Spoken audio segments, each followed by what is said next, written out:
कथा भी अधूरी होती है। तो आइए मैं आपको लेके चलता हूं ध्यानु की कथा की तरफ। बोले ध्यानु भगत की। कथा शुरू में करता हूं, हे शेरा वाली माँ, जग जननी मेरी लाज राखियो, बड़ी सभा में आज ध्यानु तेरा भगत हुआ माँ, और कष्ट सहे घने भारी, शीश काट के चरणों चढ़ाया, तूने नैया पार उतारी। चरणों में तेरे माथा टेका, सिर पे हाथ मधर दे, भर जगराती में आजा माई, माँ सबको दर्शन दे, माँ सबको दर्शन दे। हेलो, बोले सच्चे दरबार की जय।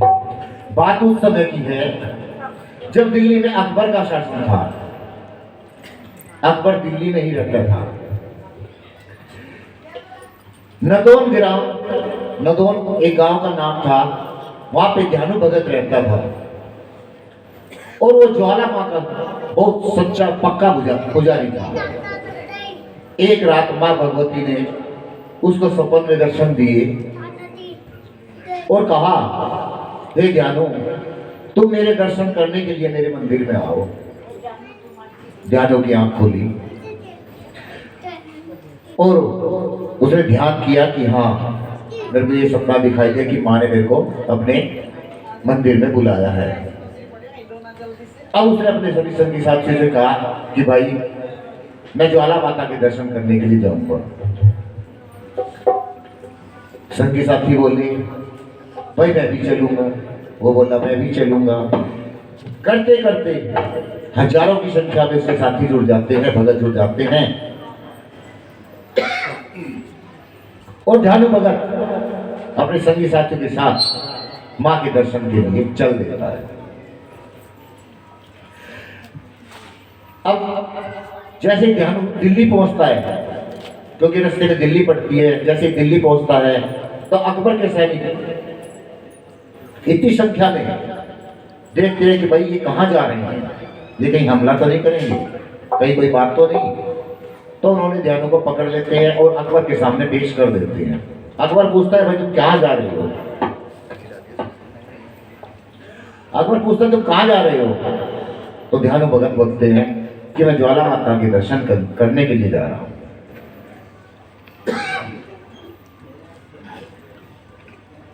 क्या होगा तुम दर्शन करने से? कौन सी माता के दर्शन करने के लिए जा रहे हो? अकबर सवाल करता है तो ध्यानु अपनी माता के बारे में उसको बताता है। ध्यानु बोला, वो जग जननी, वो सबकी पालनहारी है, सबका कल्याण वो करने वाली, ऐसी मैया हमारी है। सबकी विनती स्वीकार वो करती, फिर भंडारे वो भरती है, बिन तेल बाती के ज्योत जगे, मेरी माँ में इतनी शक्ति है। बहुत सच्चे दरबार की। अब अकबर कहता है, तेरी माँ में अगर इतनी शक्ति है तो तेरे को कोई परीक्षा देनी होगी कि मैं तो तुझसा से हूँ माता, मैं क्या परीक्षा दूंगा कि कोई चमत्कार दिखा दे? कि मैं क्या चमत्कार दिखाऊं? चमत्कार तो मेरी माँ दिखाती है। तो अकबर कहता है, तेरे घोड़े की गर्दन काटूं, जाकर उसको जुड़वा दे, अगर तेरी मैया में शक्ति है तो चमत्कार ये दिखला दे।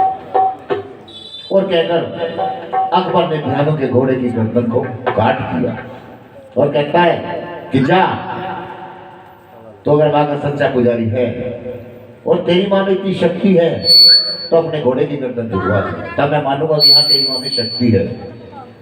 ध्यानु को बड़ा दुख हुआ, आंख में आंसू आ गए, लेकिन अकबर से कहता है, अपनी माँ पे ध्यानु को बहुत विश्वास था। अब अकबर से कहता है, ठीक है मुझे 1 मास का अवसर दो, मेरे घोड़े को और उसके धड़ को सुरक्षित रखना। मैं अपने घोड़े की गर्दन मां से विनती करके जुड़वा दूं। बड़ा विश्वास था। 1 महीने का समय लेके ध्यानु अपने साथियों सहित मां के दरबार के लिए निकल चलता है। भरा मेरी आंखों में है नीर, गाता गुनगुनाता ध्यानु कैसे, भरा मेरी आंखों में है नीर, पहुंच गए भैया रानी को। भरा मेरी आंखों में है नीर, पहुंच गए भैया रानी को। भरा मेरी आंखों में है नीर, पहुंच गए भैया रानी को। भरा मेरी आंखों में है नीर, पहुंच गए भैया रानी को।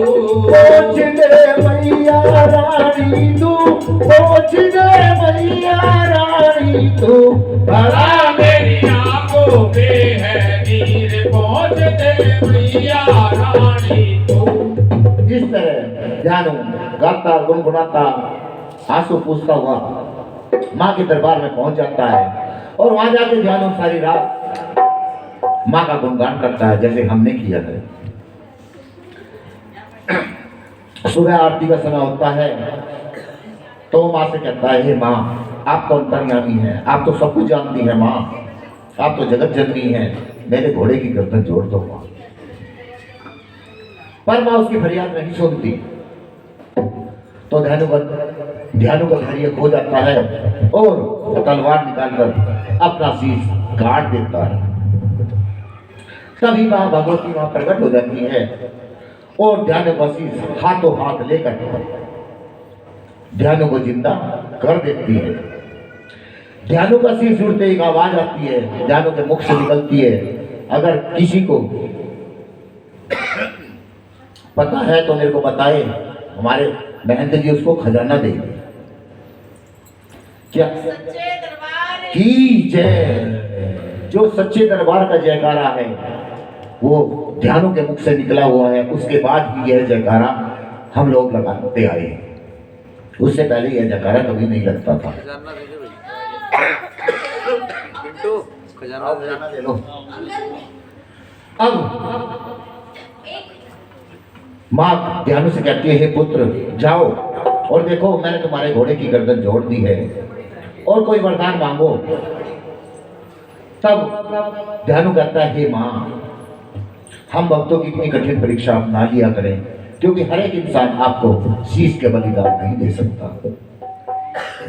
आप कुछ ऐसा उपाय बताओ, कोई ऐसी वस्तु मांगो जिससे आप प्रसन्न हो जाओ और हर एक इंसान आपको वो दे सके। तो माँ कहती है, हे पुत्र आपने ठीक कहा है, तो ठीक है मैं आज से क्या अभी से जो कोई मुझे नारियल और चुनरी की भेंट चढ़ाएगा मैं उसकी हर एक मनोकामना पूर्ण करूंगी। अब जो जो भगत नारियल लेके आया है वो दरबार में आ जाए, अपना नारियल चढ़ाए। यह कहकर माता रानी अंतर्ध्यान हो गई और ध्यानु भगत अपने साथियों सहित दिल्ली की तरफ चल दिया। अब इधर दिल्ली में घोड़े की गर्दन जुड़ते ही अफरा तफरी मच जाती, हड़कंप सा मच गया और अकबर बहुत हैरान हो गया और सैनिकों को हुक्म दे दिया कि जाओ और ज्वाला की ज्योति को बुझा दो।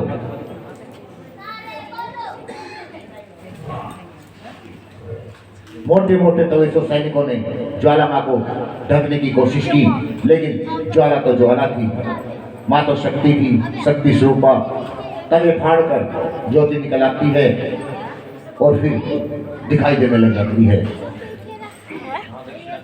उसके बाद हमारा वीडियो चल रही है। उसके बाद सैनिकों ने नहर का पानी नेट की वीडियो ज्वाला मैया की ज्योति की तरफ किया, नेट की वीडियो है ना। लेकिन पानी के ऊपर भी ज्वाला माँ की ज्योति जलती रही। अब अकबर को बड़ी हैरानी हुई तो उसने पंडित बुलवाए। तो दिखे भी नारायण दे तो तब पंडित जी बोले, पंडित बोले उस ज्योति को अग्नि सिर्फ न सोचो तुम, वह आदि शक्ति जगदम्बा है, चरणों में माथा टेको तुम। पुलिस में चढ़ गए, चलो मैं सोने का एक छत्र ले जाकर माता को तुम भेंट करो, फिर चरण पकड़कर जगदम्बा को अपनी भूल स्वीकार करो। ऊपर हो जा, इसे लेकर ऊपर खड़ा हो जा। देख अकबर ने पंडित जी की बात सुनी ला ला ला ला नीचे का- और 1.25 मन सोने का छत्र सैनिक के कंधे पर लादा और मां के दरबार की तरफ पैदल चल दिया। घमंड में चूर था,